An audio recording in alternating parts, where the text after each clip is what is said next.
O Vasco joga hoje pelo Campeonato Brasileiro contra o Bahia, às 21h30 em São Januário. E quem pode estrear hoje é o recém-contratado Cláudio Spinelli.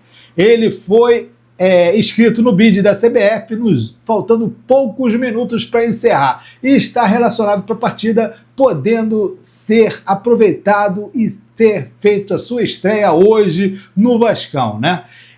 A camisa dele provavelmente deve ser a 77, a mesma camisa do Ryan. Isso já é um bom sinal, né? Um bom encaminho. Essa camisa aí tem futuro. Vamos ver. O lateral cuiabano, recém-contratado também, né, junto com o Spinelli, não foi relacionado para a partida, devido a problemas de condição física, né? Vai esperar mais um pouco, provavelmente na próxima partida já deve começar. E o Diniz também deve colocar o Spinelli, não como logo de cara, ele deve colocar lá para o segundo tempo, né, uns 15 minutos, 20, conforme ele fazia com o Vegetti.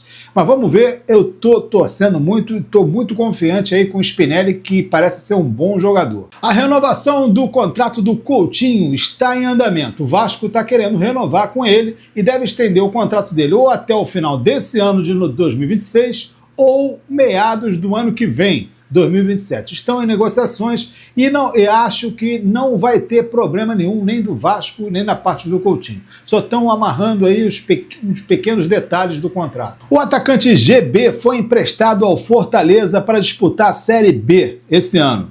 E o seu empréstimo vai até o final de 2026. Cara, ele vinha jogando muito mal aqui no Vasco, né? Concordo com a maioria das críticas, não estava entrando bem, não estava atuando bem, mas é um jogador que eu vi na divisão de base jogando, cara, é um jogador que fazia muita diferença na área. Era um ótimo jogador, era um bom jogador na base. Espero que ele se recupere lá no Fortaleza, que ele faça lá melhore lá no Fortaleza, que possa retornar ao Vasco e ainda ser, quem sabe, uma joia rara aqui no Vasco. Meus nobres colegas, aqui é o canal Virada Vascaína. Meu nome é Lécio e aqui é sem enrolação. É notícia atrás de notícia, sem enrolação. Deixa aquele like, se inscreva aqui no canal, fica com a gente, acompanha aí que você vai ver que aqui não tem blá blá blá, é direto. Outro jogador também que deve ser emprestado é o Estrela, que também eu acho um ótimo jogador, também veio da base, né? Quando ele estreou, ele estava muito bem, depois se machucou, teve problemas, parece que foi no joelho, e não voltou bem, né? Não teve muita oportunidade na volta dele. O Vasco investiu pesado nessa janela, chegando a 100 milhões de reais, né? Quase perto da janela de 2023. Em 2023, o Vasco chegou a investir na janela 105 milhões. Essa janela o Vasco investiu 100 milhões e chegou bem perto da de 23. Então, os custos foram mais ou menos o seguinte aqui, vou mostrar para vocês. Foram 32 milhões pelo atacante Brenner, cerca de 6,5 milhões pelo Alan Saldívia, 6 milhões pelo empréstimo inicial de Cuiabano, com opção de compras que pode chegar a 60 milhões. Especulações e alvos que já não interessa mais o Vasco. Santiago, o Vasco fez uma sondagem pelo jogador, mas desistiu devido a valores elevados, multa de 12 milhões de reais. Então o Vasco já decidiu. Diniz Pinto, outro também que o Vasco já desistiu, né, o interesse Michou, lateral direito do Maroense, porque o Vasco já renovou o contrato com o Puma e o Paulo Henrique permaneceu. Teve muitas propostas de clubes, mas continua no Vasco. Ainda bem, né? Não perdemos o PH. PH ia fazer falta. Ali seria uma opção maravilhosa, deixar o PH ali na lateral, colocar o Puma às vezes na frente ali, porque o Puma fica muito bem, joga muito bem na frente, mas a parte dele atrás não é muito boa, né? Não tem muita cobertura, né? Já o PH, ele é mais completo, ele é um pouco melhor, ele é bom também no ataque e é um pouquinho melhor também na defesa, com falhas também. Também tem muita falha na defesa, mas é um jogador um pouquinho melhor do que o Puma. Então, eu acho que ali na lateral, por enquanto, o Vasco está bem servido. O foco principal agora de Edmar Lopes é de um volante versátil, né? Ele está procurando um volante por empréstimo com opção de compra. E tem que ser um volante que possa ali brigar na posição ali perante o Barros e os outros ali no meio de campo. Então, o Vasco precisa, na minha opinião, de mais um volante, sim, para disputar a posição, de mais um zagueiro, de repente, de mais um meia armador. O Vasco precisa de um meia armador, um meia tipo Coutinho, né? Mais um Coutinho ali no meio para armar a jogada. O Vasco precisaria. Por quê? O Vasco vai disputar Sul-Americana, Copa do Brasil, Brasileiro. O Vasco vai disputar 3 competições. O Vasco precisa formar um elenco que seja entre um e outro jogador que a gente não sinta muita diferença. Então o Vasco tem que ter elenco, banco, coisa que o Vasco hoje em dia não tinha no ano passado, não tinha banco, não tinha.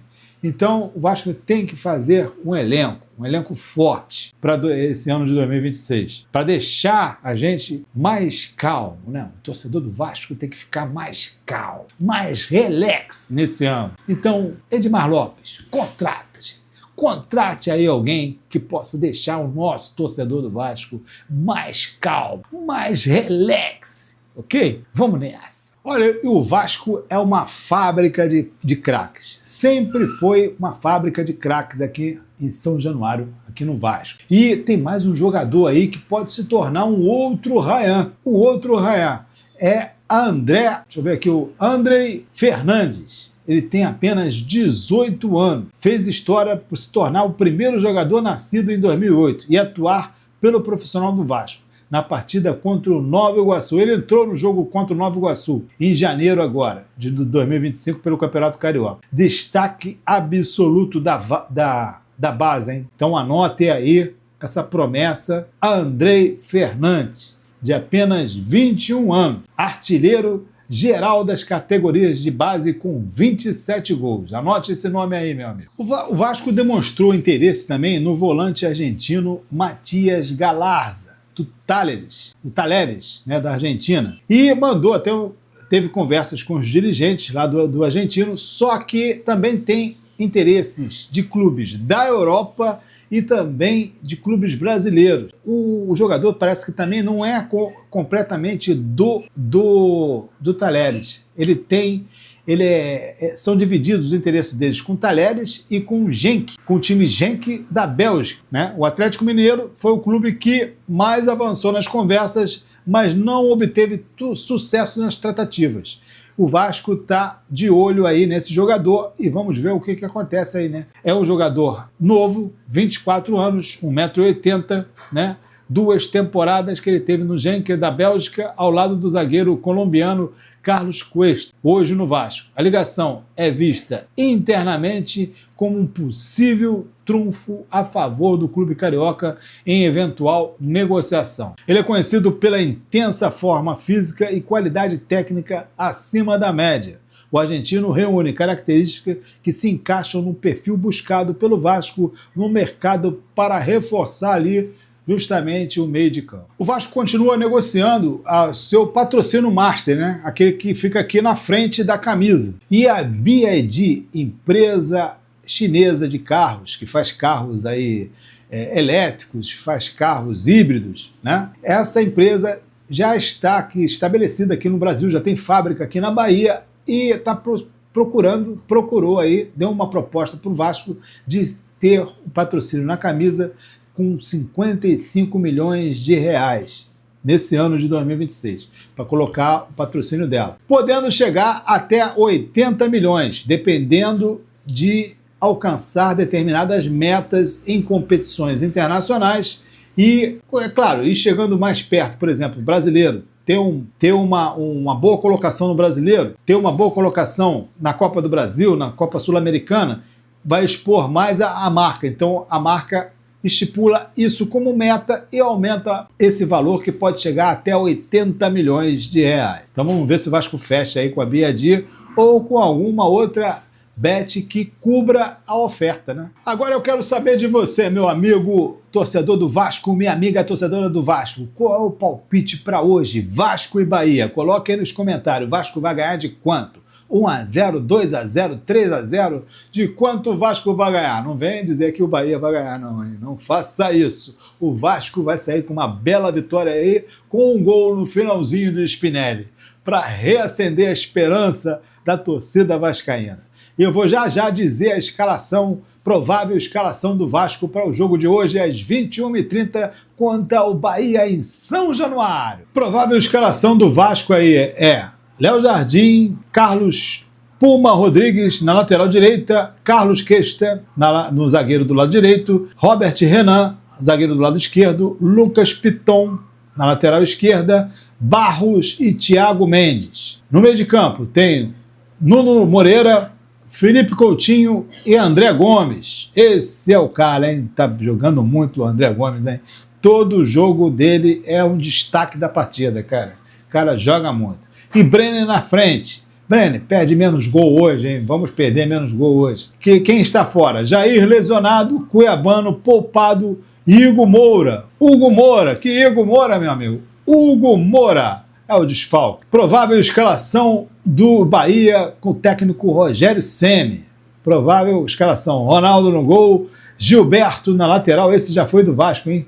David Duarte, Santiago, Luciano na lateral esquerda, Acevedo como volante, meio de campo João Lucas e Everton Ribeiro. Esse era do Coisa Ruim, aqui do Rio.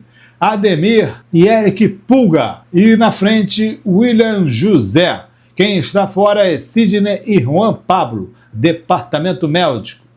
Idel está suspenso. E o árbitro é Paulo César Zonovelli da Silva, assistente número 1, Felipe Elan, Celso Luiz da Silva, e o quarto árbitro, Fernando Antônio Mendes de Salles. E no VAR, Rodolfo Toschi Marques. Espero que eles venham bem e que não prejudiquem o Vasco. Espero mesmo. Então, meu amigo, hoje é esse jogo aí às 21h30 em São Januário e a TV Globo vai passar para todos nós. Obrigado pela audiência aqui no meu canal. Deixe aquele like, não se esqueça, se você gostou, se inscreva no canal e vamos nessa!